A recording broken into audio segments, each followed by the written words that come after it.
समुद्र किनारा आणि वारा लक्षात घेऊन स्टेनलेस स्टील सारखा धातू वापरायला पाहिजे होता, तुम्ही लोखंड वापरलं, ते गंजून गेलं, त्याचे खिळे गंजून गेले, जॉईंट गंजून गेले आणि पुतळा पडला. आमचे मिंदे दाढी खाजवत म्हणतायत वाऱ्याने पुतळा पडला. अहो, वाऱ्याने तुमची दाढी नाही ती उडत.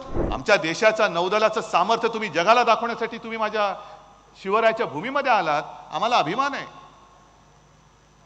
पण नौदलाचं संपूर्ण सामर्थ्य दाखवताना तुम्ही ज्यांनी पहिल्या प्रथम आपल्या देशात आरमार सुरू केलं, त्या छत्रपती शिवरायाचा पुतळा जो उभारला तुम्ही, तो उभारताना काहीतरी तुम्हाला लाज लज्जा शरम पाहिजे होती ना. त्याच्यात सुद्धा पैसे खाल्ले तुम्ही. बर्वेदार आहे, निवडून येणार, निवडून आले आणि काल आता निकाल आला की तो जो प्रमाणपत्र अवैध ठरवण्याचा निर्णय होता तो अयोग्य होता, तो निर्णयच अवैध होता. मग आता गुन्हेगार कोण? पहिल्या प्रथम मी या समितीला, सगळेच माझे शिवसैनिक पण आहेत, सगळे शिवभक्त, त्यांना मनापासून धन्यवाद देतो की आपल्या दैवताच्या पुतळ्याचं अनावरण करायला तुम्ही मला योग्य मानलत, माझ्या हस्ते अनावरण केलं आणि त्याच्यासाठी मला बोलवलं.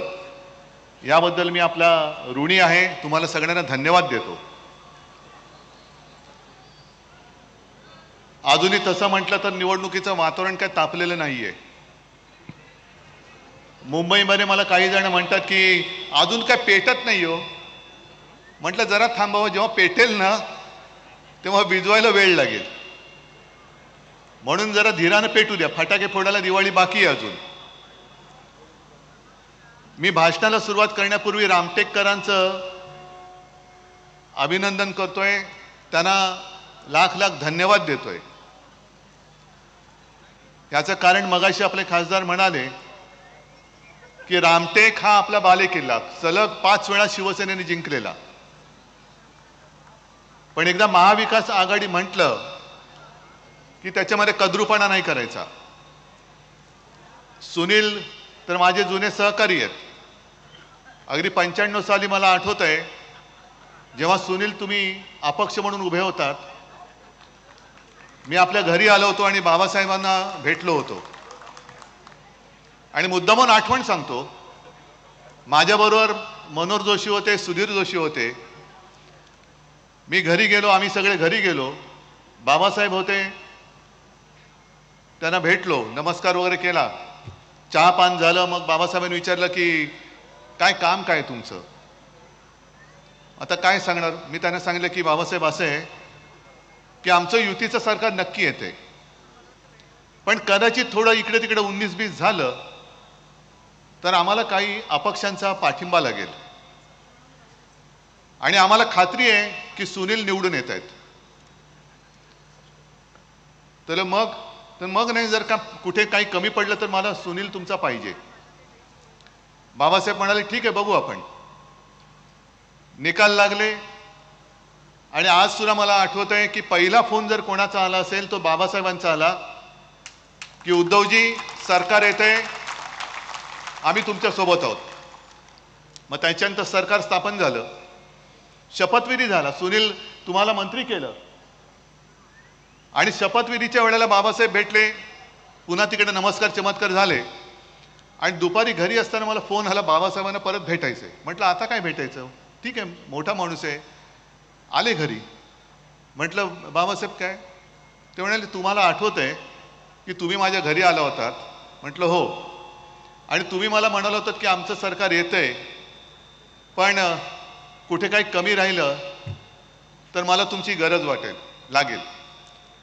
तर मी म्हटलं होतं की हा पोरगा काय बोलतो, याला कळते की नाही, एवढं सगळं काँग्रेसचं इकडे प्राबल्य आहे आणि मोठे झेंडे लावायला निघाले, त्यांचं कसं सरकार येणार? पण तुम्ही म्हणाला तसं झालं आणि हा मी सुनील माझा तुम्हाला दिला. आता तेव्हापासूनचा सुनील माझा सहकारी. मग रमेश बंग पण आले, सगळे सोबत आले. मग आणि ते सुद्धा एक आपण 4.5 वर्षाचं सरकार चालवलं. मग नंतर थोडीशी एक दुरावा झाला, काँग्रेस, शिवसेना, भाजपा, पण परत आता आपण एकत्र आलेलो आहोत. आणि एकत्र आल्यानंतर अजून आम्हाला तसं कोणी ओळखलंच नाही. मी जे म्हटलं की एकदा एकत्र आल्यानंतर कद्रूपणा करायचा नाही, पाठीमागनं वार करायचा नाही. रामटेक मागितली, आम्ही रामटेक दिली आणि मला अभिमान आहे, जे जे सगळे शिवसैनिक आहेत, शिवसेना प्रेमी आहेत, त्यांनी सुद्धा कद्रूपणा केला नाही. महाविकास आघाडीचा खासदार म्हणून तुम्ही निवडून दिलात, त्याच्याबद्दल तुम्हाला मी धन्यवाद देतोय. पण हा विजय सोपा नव्हता. मध्ये तर असं वाटलं होतं की ज्या वेळेला रश्मितांचा अर्ज जात प्रमाणपत्र होय ना अवैध ठरवलं, म्हटलं आता काय करायचं, उमेदवार कोण? सुनील म्हणाले, साहेब काळजी करू नका, रश्मिताई नाही तर दादा आहे आपला, बर्वे दादा आहे, निवडून येणार. निवडून आले. आणि काल आता निकाल आला की तो जो प्रमाणपत्र अवैध ठरवण्याचा निर्णय होता तो अयोग्य होता, तो निर्णयच अवैध होता. मग आता गुन्हेगार कोण? गुन्हेगार कोण?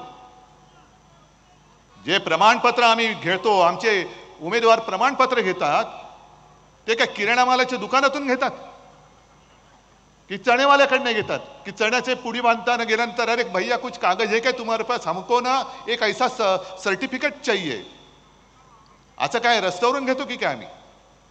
माझं तर मत आहे, ज्यांनी हा अवैध ठरवला त्या लोकांवरती आता गुन्हा दाखल करून त्यांना सुद्धा तुरुंगात टाकलं पाहिजे. तर मी म्हणेन या देशात लोकशाही आहे. काय थट्टा चालवले? जनतेचा अनादर म्हणजे किती करायचा? आणि एवढ्या पुरतं थांबलं नाही. ही लोकसभेची निवडणूक होती. काल तुम्हाला सगळ्यांना माहिती आहे, शिवरायांच्या आशीर्वादाने मुंबई युनिव्हर्सिटीच्या सिनेटच्या 10च्या 10 जागा आपल्या युवा सेनेने जिंकल्या. 10च्या 10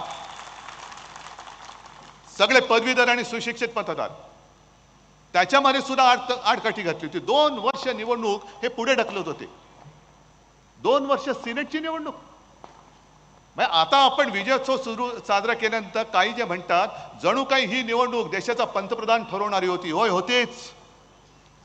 कारण ज्यांनी मतदान केलं ते सुशिक्षित, समजदार, या देशाचे लोकशाही मानणारे नागरिक आहेत.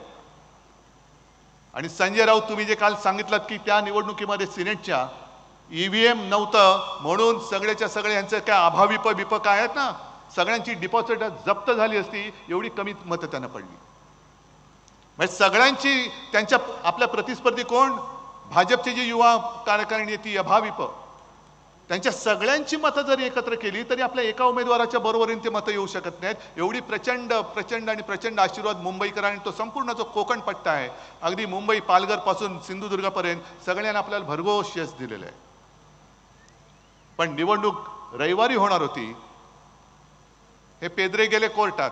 आपल्या पेद्रे त्यांनी केली निवडणूक रद्द. मग आपण गेलो कोर्टात आणि कोर्टाने मारला हातोडा की चालणार नाही, निवडणूक घेतलीच पाहिजे. रविवारची निवडणूक बुधवारी झाली. म्हणजे सुट्टीच्या दिवशी घेणार होते, सुट्टीच्या दिवशी ती त्यांनी बुधवारी घेतली, तरी सुद्धा आपण जिंकलो. आणि हेच चित्र आज मला राज्यभर दिसते. मुद्दामून मी तर म्हणेन चॅनलवाल्याने की याचं दृश्य टिपा, जरी अंधार असला तरी आता मशाल पेटलेली आहे. हा मशाल इथला अंधार जो आहे तो मशाल आता दूर करून काय काय कुठपर्यंत पोहोचलेलं ते दाखवा जरा जनतेला. आज छत्रपती शिवरायांच्या पुतळ्याचं अनावरण माझ्या हस्ते करण्याचं भाग्य मला लाभलं. मी पहिला प्रथम बघितलं पुतळा कसा आहे, दिमागदार आहे, खरंच दिमागदार आहे. म्हणजे पाहत राहावं असा पुतळा आहे. आणि त्याच्यासाठी शिल्पकाराला मी सत्कार तर केलाय, पण खास धन्यवाद देतोय की अप्रतिम असा पुतळा तुम्ही केलेला आहे.